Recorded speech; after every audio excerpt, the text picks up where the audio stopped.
मेरी कॉन्स्टिट्यूंसी तो पार्लियामेंट है भी। माननीय अध्यक्ष जी, आज मैं जम्मू कश्मीर पुनर्गठन संशोधन विधेयक 2023 और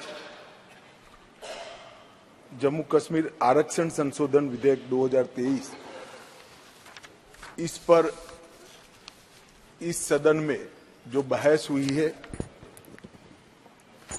इसका जवाब देने के लिए मैं खड़ा हूं। मुझे एक बात का आनंद भी है और हमारी संसदीय प्रणालिका के लिए अच्छा भी है कि किसी ने इस बिल के तत्व का विरोध नहीं किया है, इस बिल के हार्द का विरोध नहीं किया। मान्यवर, लगभग 6 घंटा चर्चा चली और कांग्रेस के श्री अमर सिंह से लेकर अधीर रंजन जी तक 29 वक्ताओं ने अपने अपने तरीके से विचार व्यक्त किए, मगर बिल के उद्देश्यों के साथ बाय एंड लार्ज सभी ने सहमति व्यक्त की। ये मैं सभी का धन्यवाद करना चाहता हूं। माननीय अध्यक्ष जी, मैं जो बिल लेकर आया हूं, जो विधेयक लेकर इस महान सदन की सहमति प्राप्त करने के लिए मैं खड़ा हुआ हूं, वो बिल 70 सालों से जिन्हों को अन्याय हुआ है, जो अपमानित हुए और जिनकी अनदेखी की गई है, वो सभी लोगों को न्याय दिलाने का बिल है, उनको अधिकार दिलाने का। माननीय अध्यक्ष जी, ये बिल किसी भी समाज में जो डिप्राइव लोग होते हैं उनको आगे बढ़ाना चाहिए। ये भारतीय संविधान की मूल भावना है, परंतु उसके साथ साथ इसका सम्मान न कम हो, इस तरह से आगे बढ़ाना चाहिए। अधिकार देना और अधिकार सम्मान के साथ देना, दोनों में बड़ा फर्क है। इसलिए कमजोर और वंचित वर्ग के जगह अन्य पिछड़ा वर्ग, ये नामकरण बहुत महत्वपूर्ण है। ये दोनों चीजों को ढेर सारे प्रतिपक्ष के सदस्यों ने अलग अलग तरीके से थोड़ा कम आंकने की प्रयास भी किया। किसी ने कहा कि पहले से हो रहा था, किसी ने कहा कि सिर्फ नाम बदल रहा है। मैं इन सभी को कहना चाहता हूं कि अगर हमें पिछड़ा वर्ग के लोगों के प्रति जरा भी संवेदना है तो नाम के साथ उनका सम्मान जुड़ा है, वो जरूर देखना। नाम के साथ सम्मान जुड़ा है, वो वही लोग देख पाते हैं जो उनका उत्कर्ष अपने भाई समझकर, अपने से पीछे रह गए भाई समझकर संवेदना के साथ उंगली पकड़कर आगे बढ़ाना चाहते हैं। वो लोग इसका नाम नहीं समझ सकते जो इसका वोट बैंक के नाते उपयोग कर अच्छे लच्छेदार भाषण देकर राजनीति में वोट प्राप्त करने का जरिया और साधन समझते हैं। नरेंद्र मोदी जी ऐसे नेता हैं जो स्वयं एक गरीब से गरीब घर में जन्म लेकर आज देश के प्रधानमंत्री बने हैं। वो पिछड़ों का दर्द भी जानते हैं, वो गरीब का दर्द भी जानते हैं। और जब इनके आगे बढ़ाने की बात होती है तब कई बार तो मान्यवर मदद की जगह सम्मान के मायने बड़े होते हैं। मदद से ज्यादा व्यक्ति का सम्मान उसके सेल्फ कॉन्फिडेंस को, उसके आत्मविश्वास को और उसके गौरव को सम्मानित करता है, बढ़ाता है, जो उसके जीवन में आगे बढ़ने का कारण होता है। मैं इसलिए कह रहा हूं कि ढेर सारे सदस्यों के भाषण मैंने सुने भी है, पढ़े भी है मेरी चैम्बर में। ये भाव सिर्फ नाम बदलने से क्या होता है वो समझाने के लिए मैं कह रहा हूं।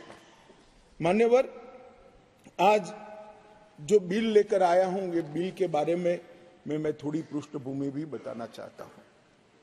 जम्मू कश्मीर में हम सब जानते हैं, जब महाराजा हरि सिंह जी ने भारतीय संघ के साथ इनके विलय का निर्णय किया, उस वक्त से लेकर अब तक कई सारे उतार चढ़ाव हुए। 80 के दशक के बाद आतंकवाद का एक दौर भी आया और वो बड़ा भयावह दृश्य था। पीढ़ियों से, सदियों से जो लोग अपनी भूमि पर रहते थे, अपना देश समझकर रहते थे, अपनी जन्मभूमि समझकर रहते थे, वो मूल समेत उखड़ गए माने। और किसी ने इनकी केयर नहीं करी, इनकी चिंता भी नहीं करी, न इसको रोकने का प्रयास किया। और कई बार तो मान्यवर रोकने की जिनकी जिम्मेदारी थी, वो इंग्लैंड में वैकेशन कर रहे थे। मैं नाम देना नहीं चाहता।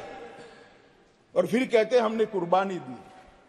आपकी कुर्बानी आंख माथों पर अगर दी है तो, मगर सटीक काम और सटीक उपाय और शक्ति के साथ वोट बैंक की राजनीति के बगैर उस वक्त उसको आतंकवाद को उगता हुआ खत्म करते तो आज उनको अपना प्रदेश छोड़ने की जरूरत ही नहीं पड़ती, ना मुझे बिल लेकर आज सदन के सामने आना पड़ता।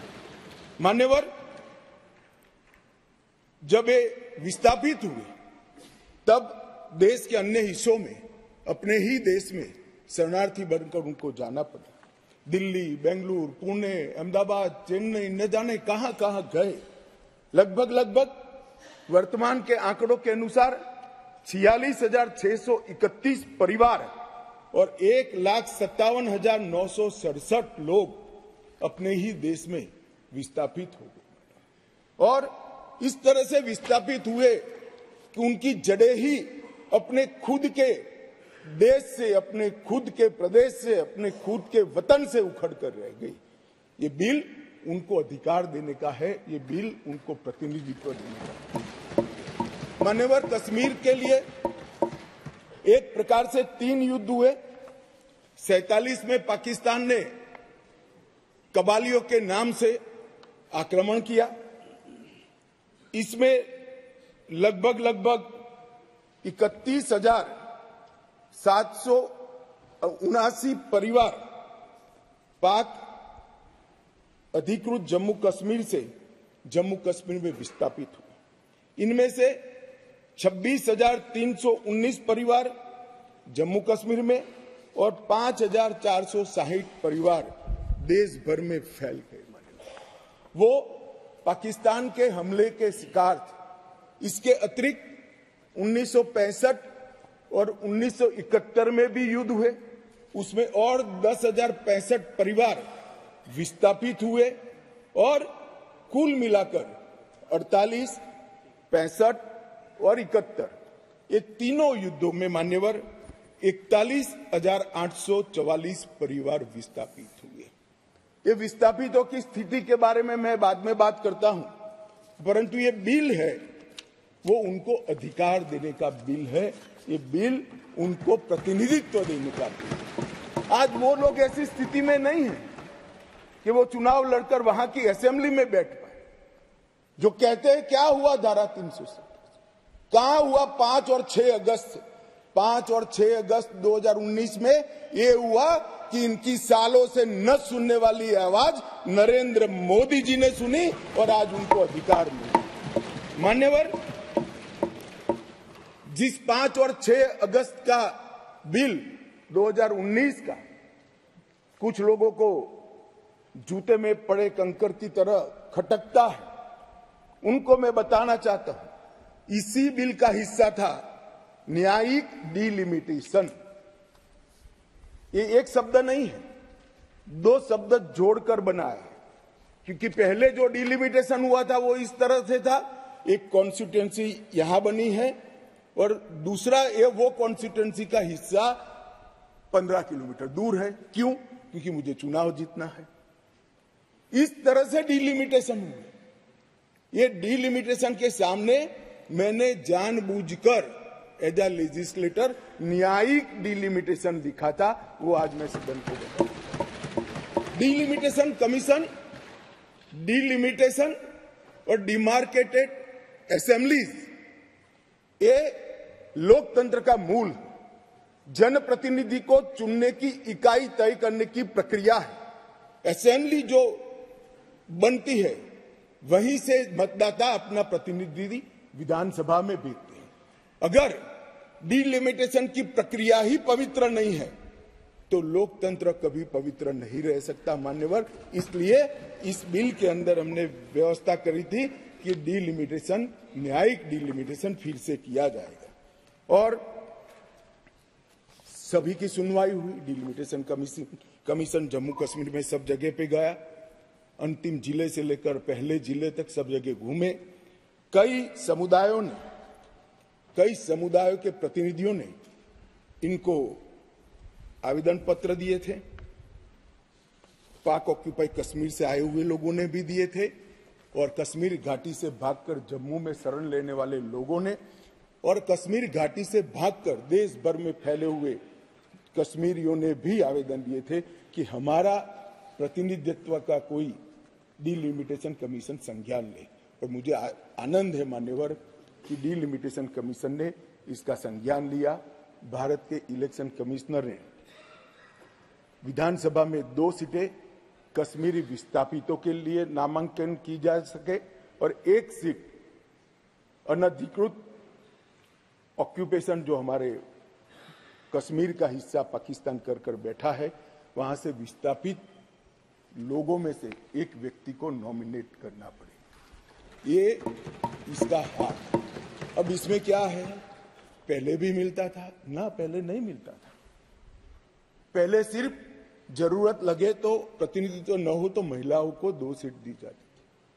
हमने 3 सीटें और अपॉइंट करने की डिलिमिटेशन कमीशन की जो सिफारिश है उसको बिल में परिवर्तन कर कानूनी जामा पहनाकर आज मैं इस महान सदन के सामने उपस्थित हुआ हूं। मान्यवर, इसमें से 2 सीटें कश्मीरी विस्थापितों के लिए होगी जो घाटी से विस्थापित हुए हैं और 1 सीट पाक ऑक्यूपाई जम्मू कश्मीर के विस्थापित व्यक्तियों के लिए नामित की जाएगी। इसमें से एक महिला होना जरूरी है। इस प्रकार का एक कानूनी सुधार लेकर आज मैं यहां पर हुआ है। डिलिमिटेशन कमीशन के इतिहास में पहली बार 9 सीटें शेड्यूल्ड ट्राइब के लिए आरक्षित की गई है और एसटी के लिए 9 सीटें और अनुसूचित जाति और जनजाति के लिए 20 सीटों का आरक्षण की व्यवस्था करे। नई जो स्कीम बनी है उसमें जम्मू में पहले 37 सीटें थी, 37 सीटें थी। ये भी न्याय का सवाल है। जम्मू में पहले 37 सीटें थी, अब 43 हुई है, 43 हुई है। कश्मीर में पहले 46 थी, अब 47 हुई है और पाक ऑक्यूपाई कश्मीर की 24 सीटें, क्योंकि वो हमारा है, हमने रिजर्व रखी है मान्यवर, 24 सीटों को। इस तरह से पहले 107 सीटें जम्मू कश्मीर विधानसभा में थी, अब 114 सीटें हुई है। पहले 2 नॉमिनेटेड मेंबर हुआ करते थे, अब 5 नॉमिनेटेड मेंबर मान्यवर इसमें होंगे। जम्मू कश्मीर के कानून के हिसाब से 2 महिलाओं को राज्यपाल द्वारा मनोनीत किया जाता है और धारा 15 के अनुसार किया जाता है और अब इसमें कश्मीरी प्रवासियों में से 2, जिसमें से 1 महिला और पाक ऑक्यूपाई कश्मीर से 1 नामांकन किया जाएगा। मान्यवर, ये इसलिए संभव हुआ है कि 5 और 6 अगस्त को ये ऐतिहासिक बिल नरेंद्र भाई ने कैबिनेट में पारित किया और इस सदन ने इसको परमिशन दी, इसको मान्यता दी और धारा 370 चली गई। इसी का हिस्सा था ये डिलिमिटेशन कमीशन। मान्यवर, सुरक्षा का परिदृश्य में इस पर बाद में बात करूंगा। ढेर सारे सदस्यों ने इसकी चिंता भी व्यक्त की है, मैं भी चिंतित हूं, परंतु क्या हुआ है वो बताना ये मेरा फर्ज है, क्योंकि एक और से रिकॉर्ड पर चीजें आ गई है तो मुझे जवाब तो जरूर उसका देना पड़ेगा। और आज जो धारा 370 हटने के बाद क्या विकास हुआ, आतंकवाद तो अब भी चल रहा है, कश्मीरियत का कितना नुकसान हुआ, ये सारी चीजों के जवाब मैं बहुत डिटेल मान्यवर दूंगा। और ये दोनों जो संशोधन है वो संशोधन आने वाले दिनों में इतिहास इस सदन के इस प्रयास को और सदन के आशीर्वाद को हर कश्मीरी जो प्रताड़ित है वो याद रखेगा, हर कश्मीरी जो पिछड़ा है वो याद रखेगा कि नरेंद्र मोदी सरकार ने 70 साल से दर दर की ठोकरें खाने वाले भटकते हुए अपने ही देश के भाइयों बहनों को न्याय दिलाने के लिए उनको 2 सीटें का रिजर्वेशन दिया और अपना देश छोड़कर पाक ऑक्यूपाई कश्मीर से यहाँ शरणार्थी बने हुए लोगों को रिजर्वेशन दिया। और जो डिप्राइव थे उनको कमजोर लोग ऐसे अपमानित करने वाले शब्द की जगह पिछड़ा वर्ग का संवैधानिक शब्द इनके लिए रखकर आज ये बिल लगभग आए। इन्होंने क्या कहा, कई सदस्यों ने पूछा कि क्या हुआ है इनके लिए, विस्थापितों के लिए क्या हुआ है, रिजर्वेशन देने से क्या होगा। रिजर्वेशन देने से उनकी आवाज कश्मीर की विधानसभा में गूंजेगी और फिर कोई ऐसी स्थिति करना जाएगा तो नहीं रोकेंगे क्योंकि उनकी आवाज वहां। मान्यवर, इसके अलावे 5,675 कश्मीरी विस्थापित परिवार आज रोजगार पैकेज का फायदा उठा रहे हैं। ऐसे कर्मचारियों के लिए 6,000 फ्लैट बनाने का प्रोजेक्ट था जो नहीं समाप्त हुआ, 14 से शुरू हुआ, मगर अब राष्ट्रपति शासन डालने के बाद लगभग 880 फ्लैट्स बन गए हैं और उनको हैंडओवर करने की प्रक्रिया चालू है। इनकी ऑनलाइन शिकायत लेकर इसके निवारण का पोर्टल भी मान्यवर शुरू कर दिया गया है। और एक बहुत महत्वपूर्ण कानून, जो लोग कहते हैं, मैं कश्मीर के जो सांसद बैठे हैं उनको विशेष रूप से कहना चाहता हूं, क्या हुआ जो कहते हैं इनको बताना चाहता हूं। मान्यवर, जब आतंकवाद चालू हुआ, निशाना बनाकर सबको भगाना शुरू हुआ, घड़ियाली आंसू बहाने वाले तो मैंने बहुत देखे, शब्दों से अच्छे तरीके से सांत्वना देने वाले मैंने बहुत नेता देखे हैं, मगर नरेंद्र मोदी एकमात्र व्यक्ति ऐसा है जिन्होंने इनके आंसू साथ अर्थ में पोंछने का काम किया। मान्यवर, उनकी पीड़ा का हम कल्पना नहीं कर सकते, जो करोड़ों रुपए का प्रॉपर्टी वहां छोड़कर जान बचाने के लिए कहीं बेंगलुरु, कहीं अहमदाबाद, कहीं दिल्ली, कहीं जम्मू में जाकर कैंप में रहे हैं, अपने स्तर से बहुत नीचे जीवन जी रहे हैं। इनकी पीड़ा की कल्पना हम नहीं कर सकते बाकी के देश के हिस्से में रहकर, मगर जब वहां से भागे वो करोड़ों रुपए की संपत्ति किसी ने कब्जा ली। कब्जा लेने के बाद कहा कि अब तुझे कुछ नहीं मिलेगा, मैं जो देता हूं वो ले लो। औने पौने दाम में करोड़ों रुपए की संपत्ति एक प्रकार से छीन ली गई और प्रशासन चुपचाप बैठा, कोई कदम नहीं उठाए। और मान्यवर, हमने इसका रास्ता ढूंढा, नया कानून बनाया और वो रिट्रोस्पेक्टिव इफेक्ट से उनको वापस देने का काम भारतीय जनता पार्टी की नरेंद्र मोदी सरकार। ये पूछते हैं क्या हुआ था वो भी बताया और अब क्या हुआ वो भी बताया। और बहुत बोले हो, धैर्य रखना, सुनने का आज जरा धैर्य रखकर सुनना। और मेरा निवेदन है, जितने बैठे कम ही बैठे हैं, चले न जाए। मान्यवर, अधिवास प्रमाण पत्र लगभग 1.6 लाख लोगों को अधिवास प्रमाण पत्र देने का काम ये भारतीय जनता पार्टी की सरकार ने। नरेंद्र मोदी जी के प्रधानमंत्री बनने के बाद प्रति व्यक्ति 3250 रुपया और अधिकतम सीमा परिवार में 13,000 रुपया कैश डॉल दिया जाता है इन लोगों को। प्रति व्यक्ति 9 किलो चावल, 2 किलो आटा और 1 किलो मासिक चीनी देने का काम हमारी सरकार करती है माननीय। और पाक ऑक्यूपाई कश्मीर से जो लोग आए थे उनको एक मुश्त 5.5 लाख रुपया एक साथ देने का काम ये नरेंद्र मोदी। जो लोग कहते थे कि क्या हुआ, आप तो मूल से ही कटे हो साहब, मूल के साथ संपर्क ही नहीं, कैसे मालूम पड़ेगा बदलाव क्या हुआ। इंग्लैंड में वैकेशन कर कर जम्मू कश्मीर के बदलाव का अनुभव नहीं कर सकते हो। मान्यवर, हमने दादा बैठो, दादा बैठो। आपको नहीं कह रहा हूं दादा, बैठ जाइए। आप कहां कश्मीरी हो?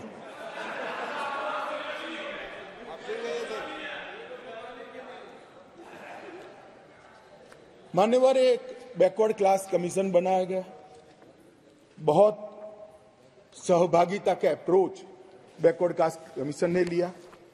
हितधारकों के साथ कई दौर का बैठक के किया, 198 प्रतिनिधिमंडल और 16,000 लोगों को की सुनवाई हुई। 750 दिन ये प्रक्रिया चली। सभी 20 डिस्ट्रिक्ट में जाकर ये सुनवाई की गई और लगभग 26,000 से ज्यादा पोस्ट में मिली हुई लिखित अर्जियों को भी संज्ञान में ले लिया गया और जम्मू कश्मीर आरक्षण अधिनियम इसके अंदर सुधार करने का अभी जो आया है उसमें से एक मूल तत्व, बाकी के 2 बिल तो ST department, schedule tribe department और पिछड़ा वर्ग डिपार्टमेंट लेकर आएंगे, मगर अभी एक तत्वतः फेरफार किया है, बदलाव किया है। जो मसूदी साहब कहते थे कि पहले भी था, हाँ था, पहले था, परंतु कमजोर वर्गों के लिए था। इसकी जगह संवैधानिक नाम अन्य पिछड़ा वर्ग देकर उनका सम्मान करने का काम नरेंद्र मोदी जी। यहां कांग्रेस के ढेर सारे मित्र बैकवर्ड क्लास करते हैं। कुछ नेता होते हैं जिनको हाथ में कुछ लिखकर पकड़ा लो तो 6 महीने नया कागज ना आए तब वही बोलते रहे बैकवर्ड क्लासेस। भाई पहले आपका इतिहास तो देखो। मान्यवर, मैं ऐतिहासिक सत्य के साथ इस सदन के अंदर स्टेटमेंट करने में झिझक नहीं रहा हूं कि बैकवर्ड क्लास का सबसे बड़ा विरोध और बैकवर्ड क्लास को रोकने का काम कोई एक पार्टी ने किया है तो कांग्रेस पार्टी ने किया है। मान्यवर, आज मैं पूछना चाहता हूं सदन की, पवित्र सदन के अंदर खड़े रहकर, पिछड़ा वर्ग आयोग को 70 साल से संवैधानिक मान्यता नहीं दी जाती थी। क्यों नहीं दी जाती थी? क्यों उनको सम्मान नहीं मिलता था? जबकि संविधान का मैंडेट था, मगर नहीं दिया गया। नरेंद्र मोदी जी ने इसको संवैधानिक मान्यता देने का। मैं आज पूछना चाहता हूं इस सदन के अंदर जो आम सभाओं में बैकवर्ड क्लास कर घूमते हैं, मैं फिर से कहता हूं, उनको मालूम नहीं है इनकी पार्टी ने क्या किया। किसने काका साहेब कालेकर कमीशन का रिपोर्ट रोक कर रखा, वो जवाब होना चाहिए। देश की जनता को मालूम पड़ना चाहिए। मंडल कमीशन के रिपोर्ट तक जब तक वो सत्ता के बाहर नहीं गए तब तक लागू नहीं हुआ, और बाद में लागू हुआ भी तो विपक्ष के नेता ए नाते स्वर्गीय राजीव गांधी ने इसका विरोध किया। मान्यवर, विरोध। और आज वो बैकवर्ड क्लास की बात कर रहे हैं। मान्यवर, वो लोग बैकवर्ड क्लास की बात कर रहे हैं। कभी भी सेंट्रल एडमिशन स्कीम के अंदर बैकवर्ड क्लास को रिजर्वेशन देने का काम कांग्रेस पार्टी ने कभी भी नहीं किया। केवल और केवल नरेंद्र मोदी जी के नेतृत्व में भारतीय जनता पार्टी ने किया।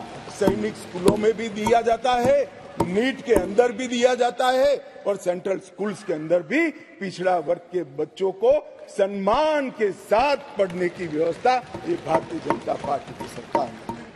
मान्यवर, अब आप इनको बिठा दीजिए।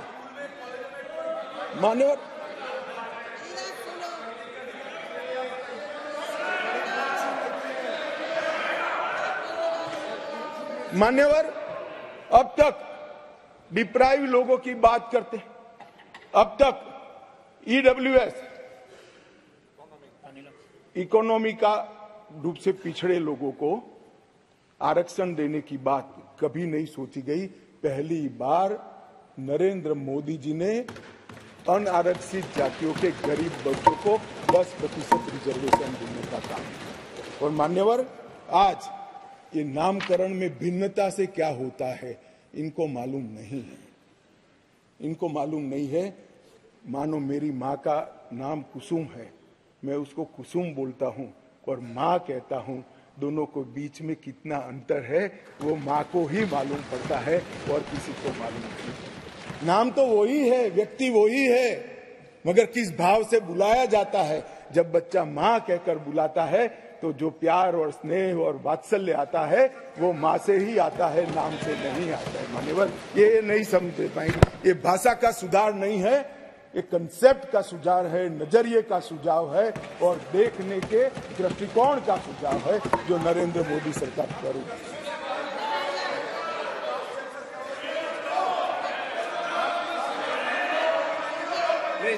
प्लीज।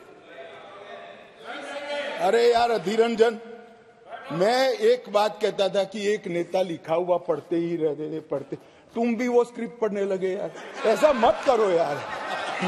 अधीर रंजन जी ऐसा मत करिए, आप माननीय विपक्ष के नेता है। मैं जरा भी पढ़, अरे आपके बारे में नहीं बोल रहे वे, माननीय अधीर रंजन जी आपके बारे में नहीं बोल रहे। Please please. मान्यवर मैं इनको बताना चाहता हूं, आजकल करते करते मेरे 32 साल किसी न किसी सदन में हो गए, मैंने आज तक कभी लिखा हुआ भाषण पढ़ा नहीं है। मैं मन की गहराइयों से बोलता हूं। मेरे हाथ में जो कागज होता है आंकड़ों और तथ्यों को रिपेयर करने के लिए होता है, क्योंकि मैं जिम्मेदारी के साथ यहां पर हूं। मान्यवर प्लीज प्लीज प्लीज, माननीय सदस्य प्लीज प्लीज। मान्यवर ये विधेयक नरेंद्र मोदी सरकार ने, देश के प्रधानमंत्री नरेंद्र मोदी जी ने देश में लाए हुए सैकड़ों सकारात्मक और परिवर्तनकारी प्रगतिशील परिवर्तनों की कड़ी में एक और मोती जोड़ने का काम ये विधेयक करेगा और इसलिए मैं आज इस सदन के आशीर्वाद मांगने आया हूं। मान्यवर, कुछ सदस्यों ने बात के अंदर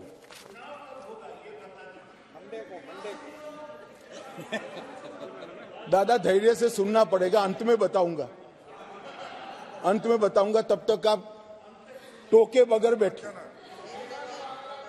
मान्यवर, कुछ कानूनी और संवैधानिक मुद्दे खड़े कर, पहले एक मॉरल बात लाए कि भाई जिस कानून के अंदर आप अमेंडमेंट लेकर आए हो वो कानून ही कोर्ट के सामने चैलेंज में है।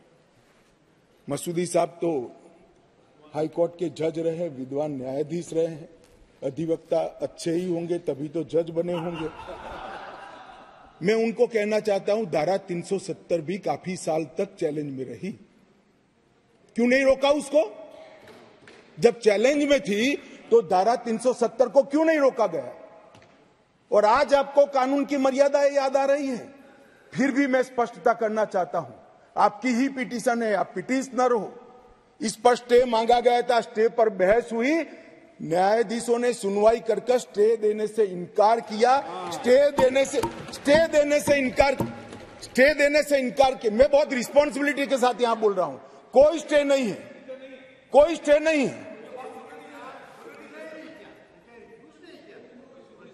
कहा कि हम समाज करेंगे, एडमिट किया, जो एडमिट खुद ही होता है कि नहीं, एडमिट होने से कुछ नहीं होता, स्टे करना पड़ता है, ऑर्डर में स्टे करना पड़ता है। मान्यवर, जब तक आप तो जज रहे साहब, ऊपर वाले से तो डरिए, फारूक साहब से इतना मत डरिए। मान्यवर, पिटीशन एडमिट होने से को डराता नहीं, फिर भी डरते हैं, बोलिए। मेरा काम डराना नहीं है, आप लोगों का काम है डराना, हम डराते हैं। मान्यवर कहा है उसका जवाब मैं आपके बाद दूंगा। नहीं दे सकते आप, नियमों के अनुसार नहीं दे सकते। मान्यवर, जब कोई भी पिटीशन सुप्रीम कोर्ट के सामने जाता है, अगर सुप्रीम कोर्ट उसको स्टे नहीं देता है तो तब तक यथास्थिति बनती है, और यथास्थिति ये है कि राष्ट्रपति महोदय ने इसको कानून को बनाने का काम पूर्ण कर दिया है। ये यथास्थिति है। इसके लिए मैं इसके अंदर अमेंडमेंट देकर किसी भी समय पर आ सकता हूं। और ये जो है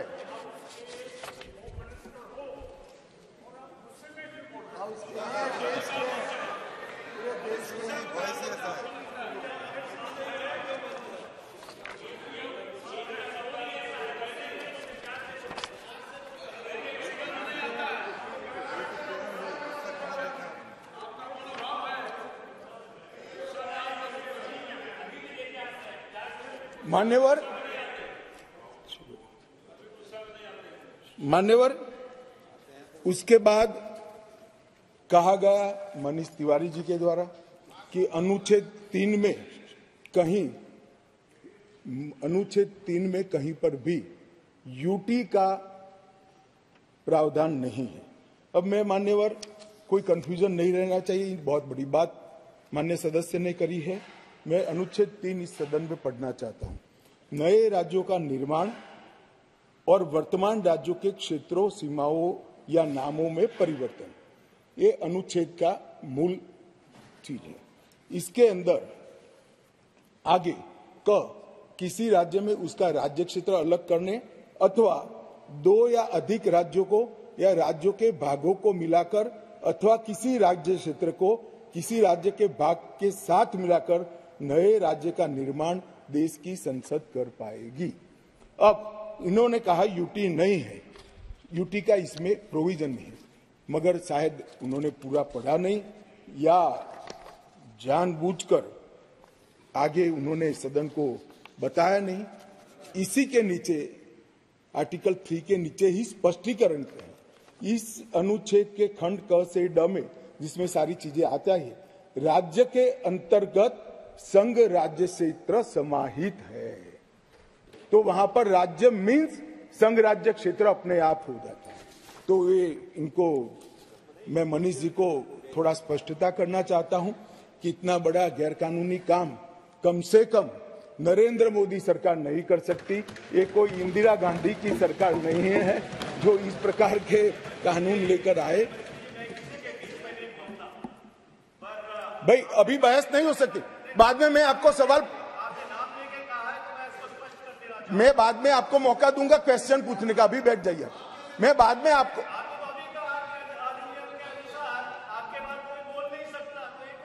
नहीं मगर प्रश्न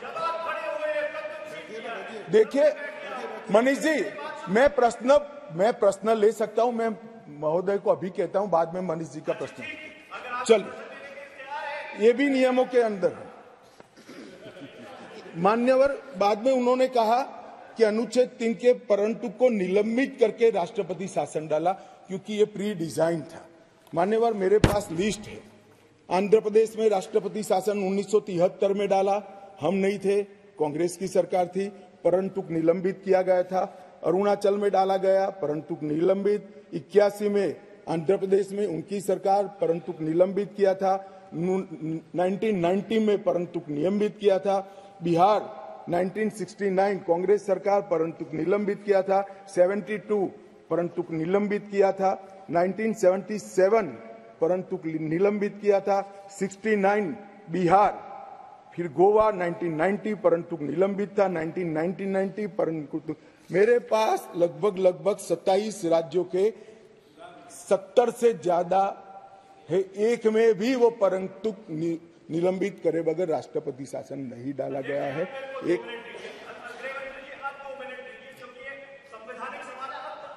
एक मिनट मानिए, ऐसे टाइम तो मैं दूंगा ना, प्लीज। मान्यवर, मैंने कहा उनको मैं जवाब सवाल पूछने दूंगा, वो क्यों इतने विचलित हो रहे हैं?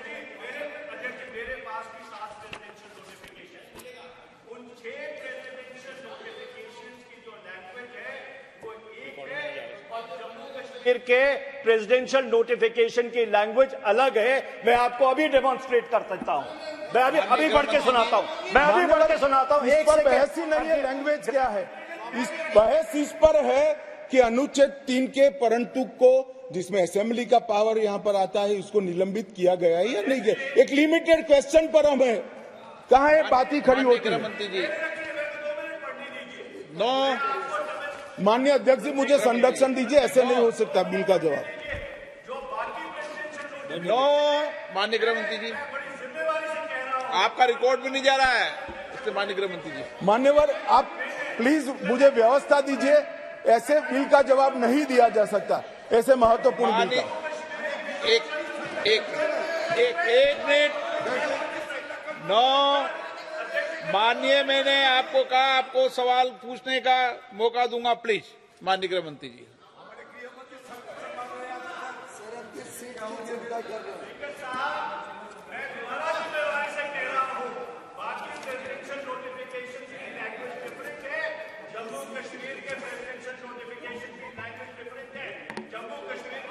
आप प्लीज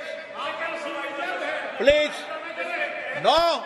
माननीय रामकृपाल जी प्लीज, माननीय मनीष तिवारी जी प्लीज। मान्यवर, ढेर सारे सदस्यों ने जम्मू कश्मीर में आतंकवाद की चिंता का जिक्र किया। वो चिंतित भी थे, अच्छी बात है, चिंता हो रही है, होनी भी चाहिए, सभी को होनी चाहिए। उन्होंने सीधा सीधा इसको आर्टिकल 370 को निरस्त करने से जोड़ा। उन्होंने क्या क्या हुआ, अब भी आतंकवाद चल रहा है। उन्होंने क्या क्या हुआ, अभी कुछ दिन पहले सेना के कुछ जवान शहीद हो गए। ऑफिसर प्लीज ऑफिसर जवान शहीद हो गए, कुछ घटनाएं भी हुई। मान्यवर, किसी ने भी नहीं कहा था कि आर्टिकल 370 जाने के बाद कश्मीर में आतंकवाद समाप्त हो जाएगा। सुनिए ना, सुनिए, अरे भाई सुनो ना। मैंने कहा था आतंकवाद का मूल आर्टिकल 370 के कारण खड़ा हुआ अलगाववाद की भावना है।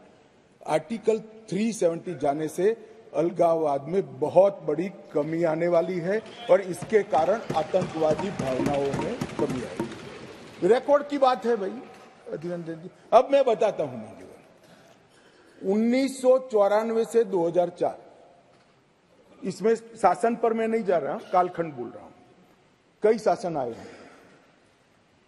टोटल आतंकवाद की कुल घटनाएं 40,164 हुई। छोटी छोटी घटनाएं भी है, कुछ बड़ी भी है। 2004 से 14 मनमोहन सिंह सोनिया जी के शासन का समय, आतंकवाद की घटनाएं 7,217 हुई, 7,270। और नरेंद्र मोदी सरकार में 14 से 23 तक सिर्फ 2,000 हुई, 70% की कमी आई है। और मैं थोड़ा और एक्सप्लेन करना मांगता हूं कि ये जो 2,197 आई है, इसमें से एक घटना का जिक्र है। 65% घटनाएं पुलिस की गई कार्यवाही के कारण अकर हुई है। मतलब कोई जगह पे सूचना मिलती है कि आतंकवादी छिपा है, पुलिस इस पर हमला करती है तो भी वो आतंकवादी मुठभेड़ मानी जाती है। इस प्रकार की 70% कमी आई है 2004 से 14 में, और 14 से 23 में नागरिकों के मृत्यु के अंदर 72% की कमी आई है, और सिक्योरिटी फोर्सेस के मृत्यु के अंदर 59% की कमी नरेंद्र मोदी सरकार में। इसलिए मैं कहता हूं, मैं ठीक ही कहता था, अलगाववाद की भावना का मूल, उसका उद्भव स्थान आर्टिकल 370 है, वो जाएगा। अलगाववाद की भावना भी over a period of time खत्म होगी और आतंकवाद भी खत्म। और कल पथराव की बात करते, मैंने 2 साल लिए हैं साहब। 2010 2654 पथराव की घटनाएं हुई थी 2010 में। 2023 में 0, एक भी पथराववाद नहीं। ऑर्गेनाइज हड़ताल जो कॉल देकर, पाकिस्तान से कॉल देते थे इनके आका, और कश्मीर की वैली और जम्मू बंद हो जाते थे। 132 ऑर्गेनाइज हड़तालें हुई थी 2023 में, एक भी हड़ताल नहीं, एक भी बंद नहीं। मान्यवर, पथराव में नागरिकों की मृत्यु 2010 में 112 हुई थी, 23 में क्योंकि पथरावी नहीं हुआ है, नो इंजर्ड नो डेथ। मान्यवर, सिक्योरिटी फोर्सेस पथराव के कारण 6,235 हुए थे इंजर्ड सिक्योरिटी फोर्सेस, और इस बार क्योंकि पथरावी नहीं हुआ है, 0 इंजर्ड है। क्या बदला हुआ है? इनको मैं कहता हूं क्या बदला हुआ है। अरे इसी सदन में रहकर सारी मर्यादाएं तोड़कर अगर धारा 370 खत्म हुई तो खून की नदियां बह जाएगी कहते थे। खून की नदियां छोड़ो, कंकड़ चलाने की हिम्मत नहीं है किसी की। इस तरह की व्यवस्था भारतीय जनता पार्टी की सरकार। और मान्यवर, सीज फायर के वायोलेशन की घटना 2010 में एक साल में 70, 2023 में 2, घुसपैठ 2010 में 489, 2023 में सिर्फ 48, आतंकवादी मारे गए 112 मारे गए थे, कुल मिलाकर एवरेज निकाल दे तो 278 आतंकवादी मारे गए हमारे। मान्यवर, वापिस लौट गए, पहले 18 वापिस लौटे थे, अब 281 वापिस लौट गए। पाकिस्तान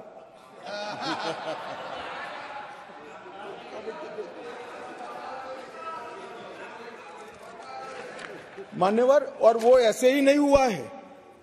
जम्मू कश्मीर की लोगों की सुरक्षा और इनके जीवन की क्वालिटी सुधारने के लिए नरेंद्र मोदी जी के नेतृत्व में भाजपा सरकार ने अथक परिश्रम किया है। मान्यवर, गृह मंत्रालय हर माह यहां पर सिक्योरिटी रिव्यू करता है और हर 3 माह में मैं वहां जाकर सिक्योरिटी रिव्यू करता हूं। मान्यवर, एक 0 टेरर प्लान बनाया गया है जिसको हमने इम्प्लीमेंटेशन में लाया है। 3 साल से वो प्लान एक्शन में है। मुझे पूरा भरोसा है मान्यवर कि 24 के बाद फिर से मोदी जी आने वाले हैं। 26 आते आते 0 टेरर प्लान 100% इम्प्लीमेंट होगा। मान्यवर, इसके साथ साथ कंप्लीट एरिया डोमिनेशन का प्लान बनाया है, वो भी 2026 तक समाप्त हो जाएगा। और पहले सिर्फ टेररिस्टों को मारते थे, हमने इसकी इकोसिस्टम को खत्म किया है। इसके साथ साथ टेरर फाइनेंस पर इकोसिस्टम को खत्म करने के लिए केस किए। एनआईए ने 32 केस किए, जिसमें कुछ पार्टियां बड़ा अरण्य रुदन कर रही है, हाय तौबा कर रही है। क्यों केस हो रहे हैं? क्यों इसलिए केस हो रहे हैं कि पाकिस्तान से पैसा आ रहा है, ये परमिटेड नहीं है, ये नरेंद्र मोदी सरकार है, ये नहीं चाहिए। एनआईए द्वारा 32 केस हुए, एसआईए द्वारा 51 केस हुए, 83 केस टेरर फंडिंग और फाइनेंस के हुए हैं। लगभग 229 अरेस्ट हुए हैं। 150 करोड़ की मूल्य की 57 प्रॉपर्टी को सीज कर नीलामी के लिए कोर्ट के सामने दस्तावेज रख दिए गए और 134 बैंक अकाउंट सील किए, जिसमें 122 करोड़ रुपया सीज हुआ है और 5.5 करोड़ रुपया कैश हुए। और मान्यवर कहते थे क्या फर्क पड़ा है? अब्दुल्ला साहब बैठे थे। अब्दुल्ला साहब, आप जब मुख्यमंत्री पद छोड़े तब से लेकर मोदी जी प्रधानमंत्री बने तब तक 19 तक जम्मू कश्मीर में थिएटर नहीं चलते थे। पूरे देश को मालूम ही नहीं है, जम्मू कश्मीर में थिएटर नहीं चलते थे। धारा 370 खत्म होने के बाद 2021 में जम्मू कश्मीर में पहला थिएटर शुरू हुआ। 30 साल के बाद क्या परिवर्तन हुआ है पूछते हैं, इसलिए मैं कह रहा हूं कि ये परिवर्तन हुआ है। श्रीनगर में एक मल्टीप्लेक्स बना, पुलवामा, शोपिया, बारामूला, हंदवाड़ा 4 नए थिएटर खुले। 100 से अधिक फिल्मों की शूटिंग शुरू हो गई। जो फारूक साहब ने अंतिम देखा होगा, बाद में नहीं देखा होगा किसी ने, अब शूटिंग शुरू हो गई है। और लगभग 100 मूवी थिएटरों के लिए बैंक लोन के प्रस्ताव आज बैंक में पेंडिंग। ये मान्यवर इंडिकेटर है, थिएटर खोलने की स्थिति ही नहीं थी। क्यों बंद करने पड़े थे मुझे बताओ ना।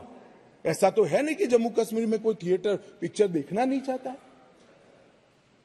आराम से देखे जाते थे, मगर बंद करने पड़े थे। मान्यवर, लगभग कहते थे कि क्या हुआ था कि 370 खत्म करना पड़ा। 45,000 लोगों की मृत्यु हुई है और मैं मानता हूं ये 45,000 लोगों की मृत्यु की जिम्मेदार ये धारा 370 थी जो नरेंद्र मोदी ने उखाड़ कर फेंक दिया। मान्यवर, ढेर सारे परिवर्तन जो पूछते हैं क्या हुआ क्या हुआ क्या हुआ, मैं इसका जवाब देने के लिए खड़ा हूं। मान्यवर, जम्मू कश्मीर और लद्दाख को पहले एक अलग संविधान, अलग ध्वज और एक जमाने में अलग राजधानी, दो राजधानियां हुआ करती थी। श्यामा प्रसाद मुखर्जी जी ने जिस उद्देश्य के लिए जान दी थी, कुछ सदस्यों ने इसको पॉलिटिकल नारा कहा। ये पॉलिटिकल नारा नहीं है, ये देश की इच्छा थी। इस देश में 2 संविधान न हो, 2 प्रधानमंत्री न हो और 2 झंडे न हो। देश का झंडा, देश का निशान एक ही होना चाहिए, एक ही निशान के तले पूरा देश है। और कुछ सदस्यों ने कहा हमसे वादा किया गया था, हमसे वादा किया गया था। वादा किससे किया था? अंग्रेजों ने जो स्कीम बनाई थी आजादी के वक्त, कांग्रेस ने जिस स्कीम को अप्रूव किया, उसमें पूरा अधिकार महाराजा का था। देश भर में कहीं तो पब्लिक को नहीं पूछा गया। क्यों जम्मू कश्मीर में पूछना? और मैं वादे की भी बात करता हूं। चलो मान लेते हैं हमारे संविधान निर्माताओं ने वादा किया था, मगर आप आधा अधूरा पढ़ते हो, इसलिए कंफ्यूजन होता है। इसके अंदर आर्टिकल 370 के अंदर ऊपर टेम्पररी प्रोविजन लिखा गया है। टेम्पररी का मतलब क्या होता है?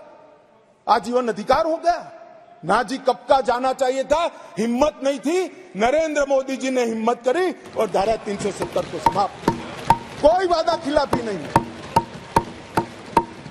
एक स्पिरिट जो संविधान का था कि आर्टिकल 370 टेम्पररी है, ये टेम्पररी का दिन ही नहीं आता था। मोदी जी ने 5 अगस्त को वो दिन ला दिया और टेम्पररी था वो चला गया।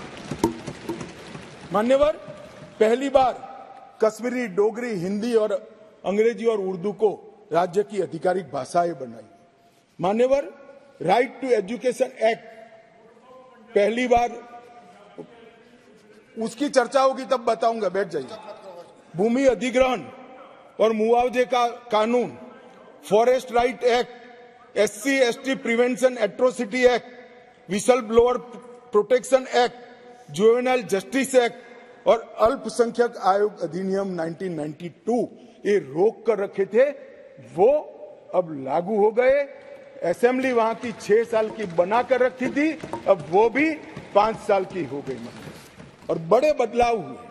मान्यवर, मैं आज कहना चाहता हूं, हम भी गए थे लाल चौक पर तिरंगा फहराने के लिए, रोक दिया था मोदी जी और हमारे उस वक्त के अध्यक्ष मुरली मनोहर जी गए और लाल चौक में तिरंगा फहराया था। मान्यवर, तिरंगा फहराने के लिए जद्दोजहद करनी पड़ती थी। आज हर घर तिरंगा, घाटी का एक भी घर ऐसा नहीं था जहां पर तिरंगा न फहरा। मान्यवर, ये बदलाव आज लाल चौक में सारे धर्म के त्योहारों को रंग चंग के साथ मनाया जाता है और सारे धर्म के लोग पार्टिसिपेट करते हैं। बंधारण, संविधान की स्पिरिट को अब नीचे उतारा गया है। ये जो पूछते हैं क्या हुआ क्या हुआ क्या हुआ, मैं उनको जवाब देना चाहता हूं। मान्यवर, मैं उनको जवाब देना चाहता हूं, जब आर्टिकल 370 गया उसके पहले GSDP 1 लाख करोड़ था, सिर्फ 1 लाख करोड़। आज 2,27,927 करोड़ GSDP, सिर्फ 5 साल में डबल। रोजगारी ढेर सारी बढ़ी। पहले 94 डिग्री कॉलेज थे मसूदी साहब, अब 147 हो गई। IIT, IIM और 2 एम्स, सबसे पहला राज्य ऐसा है जहां 2 एम्स दिए गए, वो हमारा जम्मू कश्मीर। मेडिकल कॉलेज पहले 4 थे 70 साल में, 7 नए मेडिकल कॉलेज बनाए गए, 15 नर्सिस कॉलेज बनाए गए। मेडिकल सीट 500 थी, अब नई 800 सीटें जोड़ने का काम आर्टिकल 370 जाने के बाद हुआ है। 367 PG की सीटें थी, उसमें नई 397 सीटें जोड़ने का काम नरेंद्र मोदी सरकार ने किया है। और लगभग मिड डे मील 6 लाख लोगों को मिलता था, अब 9,13,000 लोगों को मान्यवर मिड डे मील मिलता है। प्रधानमंत्री ग्राम सड़क योजना की एवरेज 158 किलोमीटर थी, अब 8,068 किलोमीटर प्रति साल हो गई।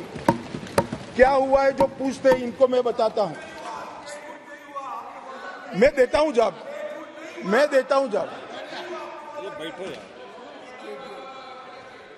मान्यवर, स्मार्ट सिटी मिशन पहले था ही नहीं, अब 173 काम हुए हैं। प्रधानमंत्री आवास योजना में 70 साल में 24,000 घर दिए गए थे। ये 5 साल में 1,45,000 लोगों को घर देने का काम नरेंद्र मोदी सरकार। 75 साल में 4 पीढ़ियों ने 7,82,000 लोगों को पीने का पानी पहुंचा चुके थे। अब नए 13 लाख परिवारों को पीने का पानी पहुंचाने का काम नरेंद्र मोदी सरकार ने किया। मान्यवर, शिशु मृत्यु दर 22 थी, वो कम होकर 14.30 पर लाने का काम नरेंद्र मोदी सरकार ने किया है। और लगभग 47 जन औषधि केंद्र थे, इसकी जगह 227 जन औषधि केंद्रों पर आज सस्ती दवाइयां वहां पर 5 साल में मिल रही। मान्यवर, स्पोर्ट्स में युवाओं की भागीदारी 2 लाख से बढ़कर 60 लाख तक पहुंची है, क्योंकि अब खेल हो सकते हैं। मान्यवर, पेंशन के लाभार्थी में 6 लाख से 10 लाख तक पहुंचे हैं। ये सारा परिवर्तन केवल और केवल नरेंद्र मोदी सरकार ने आर्टिकल 370 जाने के बाद किया है। और जो राष्ट्रपति शासन को क्रिटिसाइज करते हैं उनको मैं बताता हूं, हम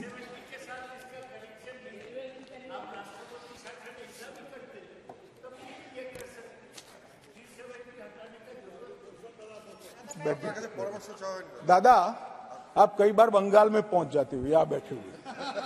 370 के कारण आतंकवाद घटा है।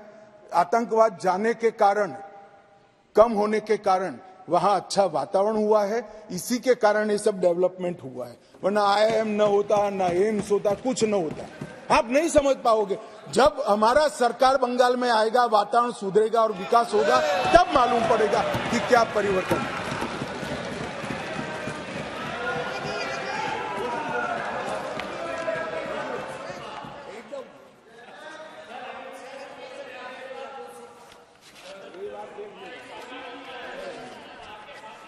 मान्यवर, प्रेमचंद्रन जी ने यहां से किसी सदस्य ने कहा, एक शब्द प्रयोग पर बहुत बड़ी आपत्ति की।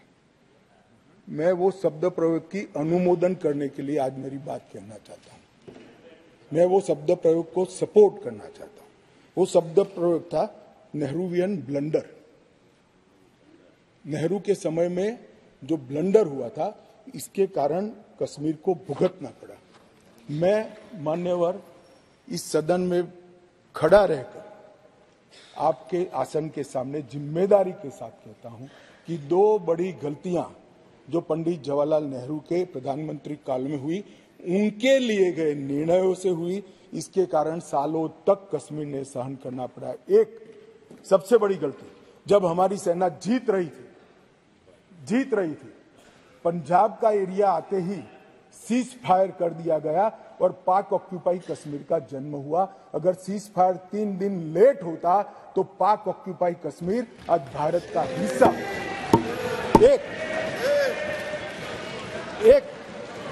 ये चर्चा में करेंगे उस दिन, बैठ जाओ।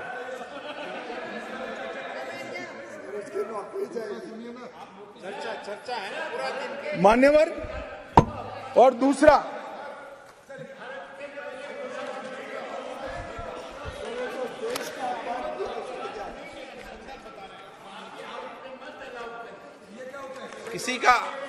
किसी का अपमान नहीं करे, संदर्भ बता रहे हो तो हिस्टोरिकल फैक्ट है। बैठो, बैठ जाइए। उस समय हमारे देश में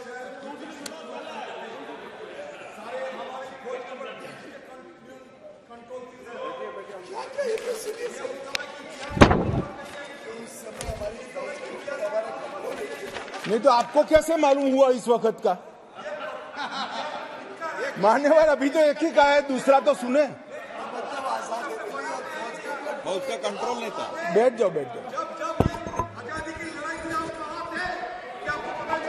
मेरा जन्म नहीं हुआ था।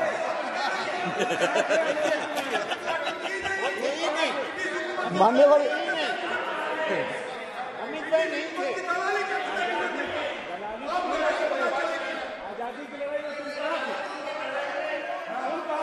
अरे तो माननीय गृह मंत्री जी ने एक मिनट प्लीज दादा, माननीय गृह मंत्री जी ने ऑफिशियल स्टेटमेंट दे दिया था कि आजादी की लड़ाई के समय का पूरा स्टेटमेंट पोल में दे दिया, अभी फिर दे देंगे। बेटा सुनो, आप बता दो साहब इनको एक बार। दूसरी गलती, दूसरा संदर्भ और कर दें आप, गलती नहीं संदर्भ, सॉरी। मान्यवर, एक ही गलती बताने से इतना तिल मिला गया है। नहीं मैंने हटा दिया। मैं तो सिर्फ नहीं ऐसा नहीं है, मैं सिर्फ दो ही बताना चाहता हूं। एक, पूरा कश्मीर जीते बगैर सीज फायर कर लिया, और दूसरा यूएन के अंदर हमारे मसले को ले जाने की बहुत बड़ी गलती की। मान्यवर, मैं एक कोट अनकोट पढ़ना चाहता हूं। मैंने बहुत सावधानी से आपके द्वारा उठाए गए बिंदुओं को देखा, एक पत्र का हिस्सा है। मैंने बहुत सावधानी से आपके द्वारा उठाए गए बिंदुओं को देखा है, लेकिन मुझे डर है कि मेरे विचार आपके नहीं, सॉरी, यूनाइटेड नेशन के अनुभव के बाद, मान्यवर, यूनाइटेड नेशन के अनुभव के बाद मैं इस निष्कर्ष पर पहुंचा हूं कि वहां से कुछ संतोषजनक नतीजे की उम्मीद नहीं की जा सकती। मुझे यह एक अच्छा फैसला लगा, इनटू ब्रैकेट सीज फायर, मुझे यह एक अच्छा फैसला लगा, लेकिन इस मसले को ठीक से नहीं निपटा गया। हम सीज फायर और विचार करके कुछ बेहतर मार्ग निकाल सकते थे। मुझे लगता है कि भूतकाल में हमसे द्वारा की गई गलती है। इसमें आपत्ति है? नहीं कर सकते, स्वयं जवाहरलाल नेहरू ने कहा है। अब मुझे क्या कह रहे हो? नेहरू ने स्वयं कहा है। मैं रेफरेंस भी दे देता हूं। Nehru memorial museum and library, Jawaharlal Nehru collection, JNSG 143 के अंदर स्वयं जवाहरलाल नेहरू का शेख अब्दुल्ला जी को लिखा हुआ पत्र के मेरी गलती थी। मैं सब किसी को कोट नहीं कर रहा।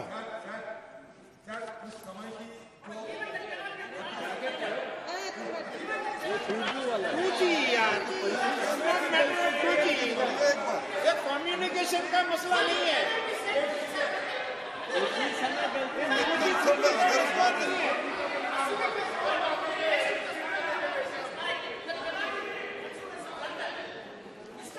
मान्यवर मिस्टेक बोल रहे उसको बड़ा कांड हो गया, देश की भूमि पे तुझे को लगता है सिर्फ मिस्टेक। मान्यवर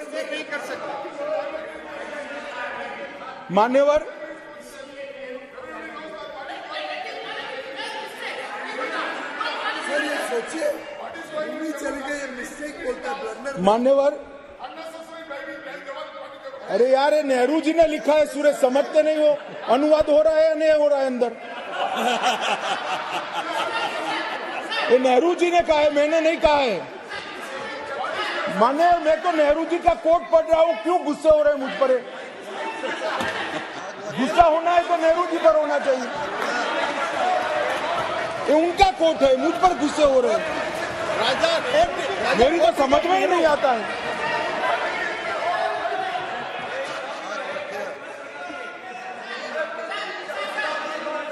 मान्यवर, ये खामखा मुझ पर गुस्से हो रहे हैं। मैंने जो पढ़ा है वो नेहरू जी ने स्वयं शेख अब्दुल्ला जी को लिखा हुआ है, और गुस्से होना है तो जवाहरलाल नेहरू जी पर उनको होना चाहिए।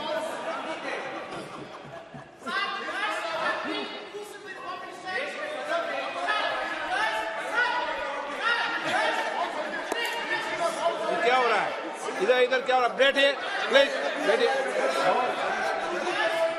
प्लीज, आप भी बैठिए, आप भी बैठिए। माननीय गृह मंत्री जी, एक सप्ताह झगड़ा निपट ले, जे राजा बोलेगा या गोगोई बोलेगा, कौन सा जी बोलेगा वो निपट के फिर उनको अनुमति देना।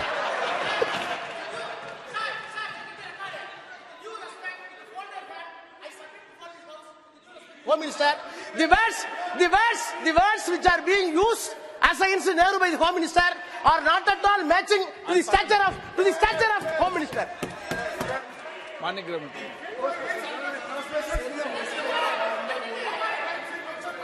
ओके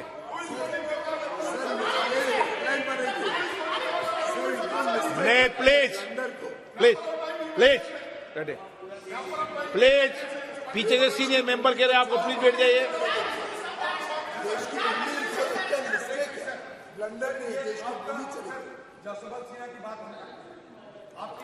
अरे आपने बोल लिया था ना जब सिन्हा जी का विषय, ऐसे नहीं होता है जवाब। आपने बोल लिया था, प्लीज। अरे आपने कोट किया है, बैठो अभी। माननीय गृह मंत्री जी, आपका रिकॉर्ड में जा रहा, बाकी रिकॉर्ड में जा रहा। मान्यवर, उस वक्त जब यूएन में मामला भेजना था तब भी निर्णय बहुत आनंद फानंद में लिया गया। मामले को संयुक्त राष्ट्र चार्टर के अनुच्छेद 35 की जगह 51 के तहत ले जाना चाहिए था। मेरा तो मत है ले जाना ही नहीं चाहिए, मगर ले जाना था तो 51 के तहत ले जाना चाहिए था। इसकी जगह 35 पर ले गए। वो भी कई लोगों ने रिकॉर्ड पर सलाह देने के बावजूद भी निर्णय कर दिया गया कि अनुच्छेद 35 के तहत ले जाएंगे। और कुछ लोगों को मेरी भाषा, मैं क्या कर सकता हूं, मैं तो इस देश की भाषा बोलता हूं। मतलब इस देश की भाषा तमिल भी है, हिंदी भी है, बंगाली भी है, मराठी भी है, तेलुगु भी है, कन्नड़ भी है, तो गुजराती भी कोई बोल सकता है। आप तमिल में भी बोल सकते हो, मगर मैं हिंदी में बोलता हूं, आप अनुवाद ध्यान से सुनते नहीं हो।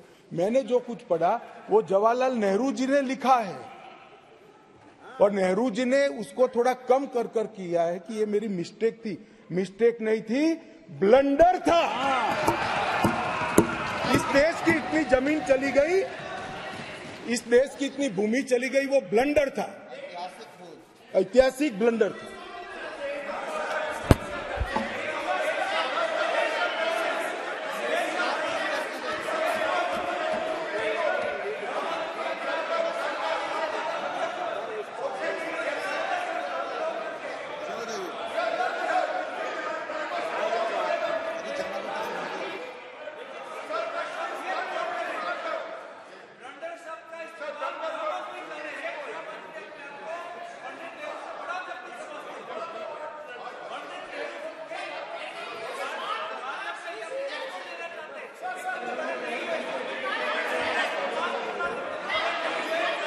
मान्यवर, माननीय सदस्य, ये शब्दों की व्याख्या को समझो प्लीज। नो प्लीज,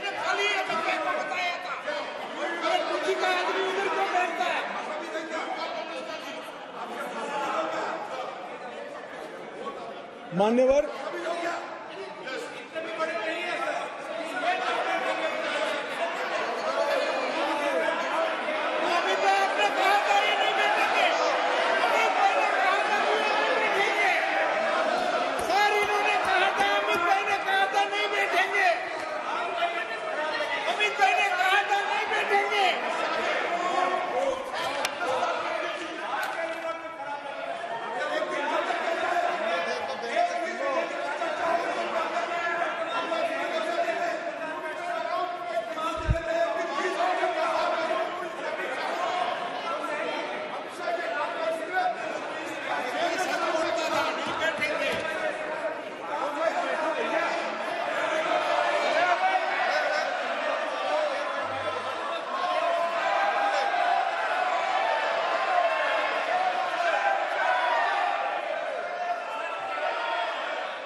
माइक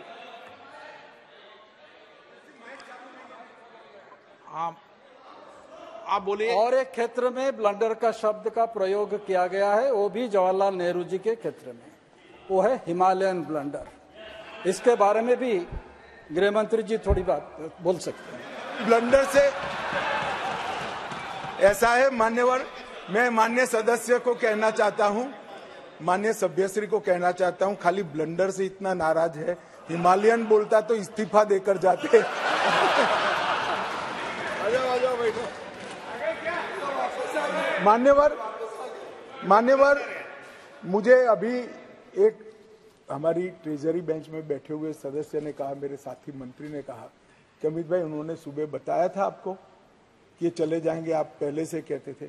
मुझे कोई बताया नहीं, मेरी ऐसी बातचीत ऑफ द रिकॉर्ड कभी होती है, परंतु मैं जानता हूं कि पिछड़ा वर्ग की जब जब बात आती है कांग्रेस कभी सहयोग नहीं करेगी, छोड़कर। इसलिए मुझे यहां तक विश्वास था कि पिछड़ा वर्ग को सम्मान देने की बात में कांग्रेस वोट दे ही नहीं सकती, देने की ना उनको परमिशन है, ना उनको मैंडेट है, ना उनको इच्छा है, इसलिए वो चलेगी। माननीय प्रधानमंत्री जी ने 2014 में 80,000 करोड़ की लागत से 63 परियोजना जो अब तक 70 साल तक कश्मीर को इग्नोर किया गया और समग्रता से कश्मीर के विकास के लिए बिजली, इंफ्रास्ट्रक्चर के प्रोजेक्ट, इरिगेशन, एजुकेशन, मेडिकल सुविधाएं, ये सभी चीजों को समाहित करती हुई 63 परियोजना 80,000 करोड़ की लागत से बनाई।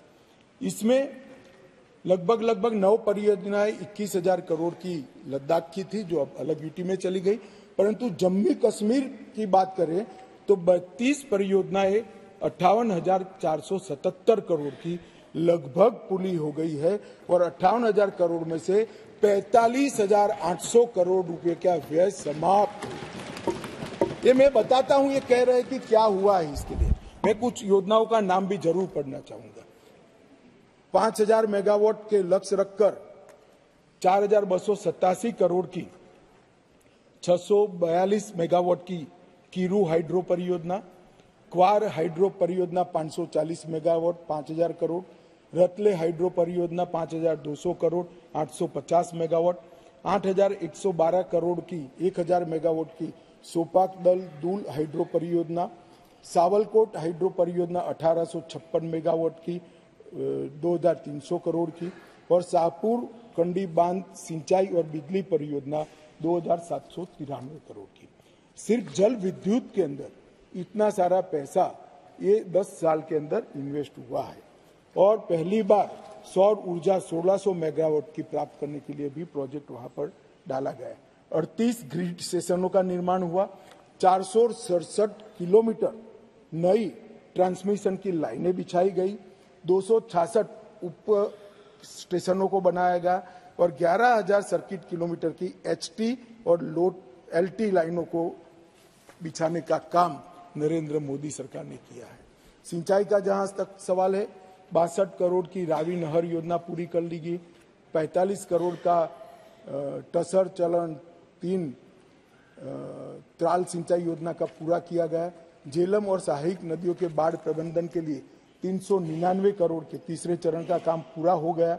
1632 करोड़ का दूसरे चरण का काम चल रहा है और चरण 1 का काम पूरा होकर 31,800 क्यूसेक से बढ़कर 41,000 क्यूसेक की परिवहन की क्षमता आज परिवहन कर रही है। शाहपुर कंडी बांध परियोजना भी पूरी हो गई है। जम्मू प्रांत की प्रमुख नहरों से 3 पीढ़ियों से गाद नहीं निकाली गई थी। 59 दिन में ही राष्ट्रपति शासन लगने के बाद गाद निकालने का काम 70 साल के बाद पूरा हुआ है। रेल नेटवर्क का विस्तार हुआ है। 3,127 करोड़ रुपए की अनुमानित लागत से 8.45 करोड़ की लंबी विंड ट्यूब काजीकुंड बनिहाल सुरंग का निर्माण हो गया है और लगभग 8,000 किलोमीटर नए रोड ग्रामीण सड़क योजना के बना है। जम्मू कश्मीर के 10 शिल्प को जीआई टैग मिला। डोडा का गुच्छी मशरूम भी जीआई टैग मिला। RS पूरा के बासमती चावल को जैविक प्रमाण पत्र जारी किया गया और समग्र कृषि विकास के लिए 5013 करोड़ की योजना की गई। पूरे देश में सिर्फ गरीब व्यक्तियों को 5 लाख तक का स्वास्थ्य का पूरा खर्चा सरकार उठाती है साहब, पूरे देश में सिर्फ गरीबों का उठाती है। जम्मू कश्मीर में सभी व्यक्तियों का 5 लाख तक का पूरा खर्चा आज सरकार उठाती है। हमने बहुत रुजुता के साथ, बहुत संवेदनशीलता के साथ जम्मू कश्मीर को संभालने का कहा है। जो लोग कह रहे थे क्या हुआ, भारतीय जनता पार्टी का शासन आने के बाद अंतिम पर्यटक 14 लाख थे, अब 2022-23 में 2 करोड़ पर्यटकों ने जम्मू कश्मीर का, और जून 23 तक 1 करोड़ समाप्त हो गया है। मुझे विश्वास है कि 2 करोड़ का भाजपा सरकार, नरेंद्र मोदी सरकार का रिकॉर्ड नरेंद्र मोदी सरकार ही समाप्त होगी। इस दिसंबर में ये रिकॉर्ड टूटा। जम्मू कश्मीर जो एक ऐसा गंतव्य स्थान बना है जिसका वातावरण प्राकृतिक हो, मानांक वैश्विक हो, दृष्टिकोण आधुनिक हो, आतिथ्य पारंपरिक हो और अनुभव में मनोरंजन और रोमांच दोनों हो, इस प्रकार का एक पर्यटक स्थल आज बना है। होम स्टे की नीति बनी है, फिल्म की नीति बनी है, हाउस बोट के लिए भी एक पॉलिसी बनाने का काम कर रहा है। जम्मू रोपवे परियोजना 75 करोड़ खर्च कर पूरा कर ली गई है और इंडस्ट्रियल पॉलिसी भी पूरी कर ली गई है। और मैंने फिर से, आप फारूक साहब आए इसलिए फिर से कहना चाहता हूं कि पूरे देश भर में गरीबों को ही 5 लाख रुपया का स्वास्थ्य का पूरा खर्चा नरेंद्र मोदी सरकार उठाती है। जम्मू कश्मीर में सभी लोगों का 5 लाख।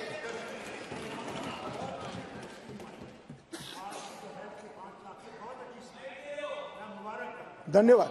धन्यवाद साहब, धन्यवाद।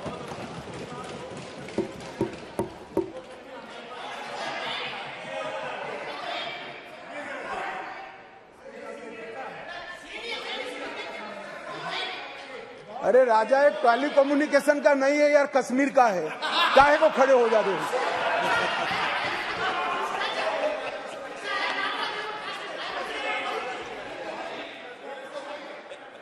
They are refusing to take it because they say हमें पैसा इसकी तरफ देख के मेहरबानी कर।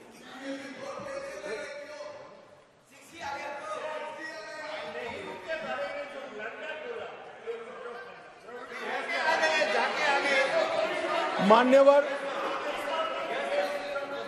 बैठिए दादा। आपके जाने के बाद एक माननीय सदस्य खड़े हुए, उन्होंने कहा इसके लिए ब्लंडर नहीं हिमालयन ब्लंडर भी शब्द प्रयोग किया गया। मान्यवर अंत में मैं जो बिल लेकर आया हूं, अंत में मैं जो बिल लेकर आया हूं वो सालों से जो वंचित थे, अधिकारों से वंचित थे, अपना देश, अपना प्रदेश, अपना घर, अपनी भूमि, अपनी जायदाद छोड़कर अपने ही देश में निराश्रित हो गए, ऐसे लोगों को अधिकार लेने का बिल है। जिनका देश ही छूट गया, ऐसे लोगों को अधिकार लेने का बिल है। और जो वर्षों से सम्मान से वंचित थे, ऐसे पिछड़ा वर्ग के लोगों को संवैधानिक शब्द अन्य पिछड़ा वर्ग से सम्मानित करने का ये बिल है।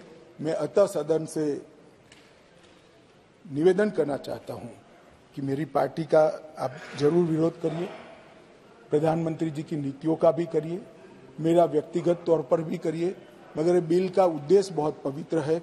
कम से कम पिछड़ा वर्ग के लोग और हमारे विस्थापित हैं, उनकी ओर देखते हुए आप समर्थन करिए और उसको सर्वानुमत से पास करिए।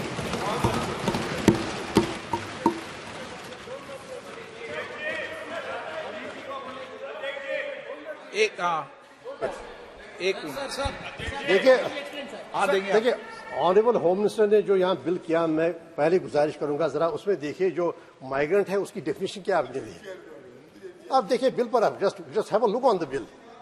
जो कश्मीरी माइग्रेंट है उसका डेफिनेशन आपने खुद दिया है, एक्सप्लेनेशन में क्या डेफिनेशन है। प्लीज आप have a look on the bill. बात यह है, आप देखिए डेफिनेशन क्या है, देखिए कोई भी देखिए डेफिनेशन आपने दी है, वो सब जिनको डिफाइन किया गया है protection and preservation of migrant property act 1996 में। देखिए आपने अपनी में उसका जो डेफिनेशन दी है, क्या डेफिनेशन, और वो एक्ट किसने बनाया? जब आप सारे इल्जामात पर इल्जामात दे रहे, नहीं ये से क्या होता है? ये तो विस्थापित भी, मैं तो यही कह रहा हूं, विस्थापित भी आपने ही किया है। दोनों आपका ही है। क्या आप क्या बोल रहे हो?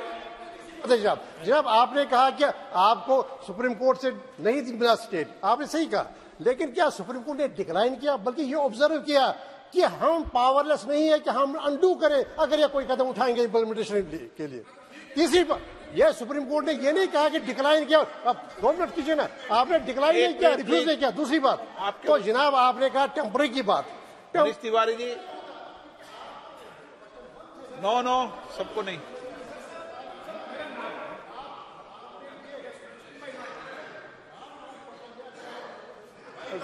उन्होंने Manish Tiwari ji, Can't speak over him. Can't speak over Manish him. Tiwari ji, आप बोलना चाहते हैं? मनीष जी बोलना चाहते हैं आप? हाँ, मैं बोलना चाहता हूं सर, ये अपनी बात तो खत्म करें जज साहब। अरे हम वकील हैं, ये जज है साहब। मनीष जी, अध्यक्ष जी आपका बहुत बहुत धन्यवाद, आपने मौका दिया। कल जब मैंने ये बात कही कि 5-6 अगस्त 2019 को जो इस सदन में हुआ उसकी न्यू दिसंबर 2018 में रखी गई थी, तो माननीय गृह मंत्री जी ने उस पर आपत्ति उठाई। मैं जो प्रेसिडेंशियल प्रोक्लेमेशन की स्टैंडर्ड लैंग्वेज है वो पढ़ के सुनाना चाहता हूं, और जो जम्मू और कश्मीर की प्रेसिडेंशियल प्रोक्लेमेशन थी उसकी जो भाषा है वो पढ़ के सुनाना चाहता हूं। सिर्फ 2 मिनट लगेगा।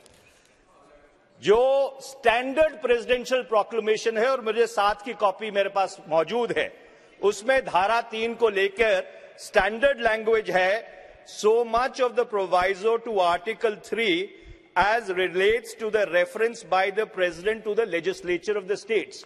89 से लेके 2019 तक हर प्रेसिडेंशियल प्रोक्लेमेशन में इसी भाषा का प्रयोग किया गया है।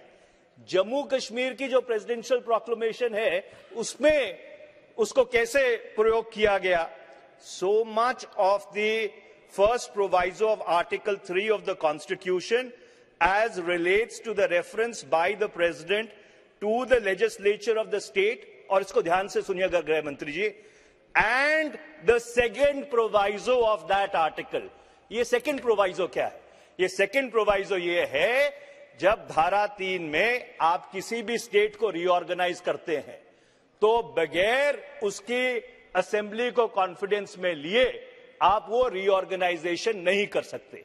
और इसीलिए मैं कह रहा हूं, जो आपने 5-6 अगस्त 2019 को किया उसकी न्यू आपने दिसंबर 2018 में रखी थी। एक बात। दूसरा, जब आपने कॉन्स्टिट्यूशनल ऑर्डर 272 निकाला और 367(4) उसमें प्रावधान किया और कहा कि लेजिस्लेटिव असेंबली का मतलब भारत की संसद है, आप ये भूल गए। जब आपने पार्लियामेंट को जम्मू कश्मीर की असेंबली में तब्दील किया तो जम्मू कश्मीर संविधान की धारा 147 है, which says that no bill can be entertained in the legislative assembly which changes the constitutional arrangements between Jammu and Kashmir and the Union of India. Okay. दूसरी बात मैं ये कहना चाहता हूं, ठीक है, आपने नहीं, एक मिनट अध्यक्ष जी, आपने धारा 3 पढ़ी संविधान की। नो फिर भी आपके पास अधिकार नहीं है to convert a state into 2 union territories। मैं जिम्मेदारी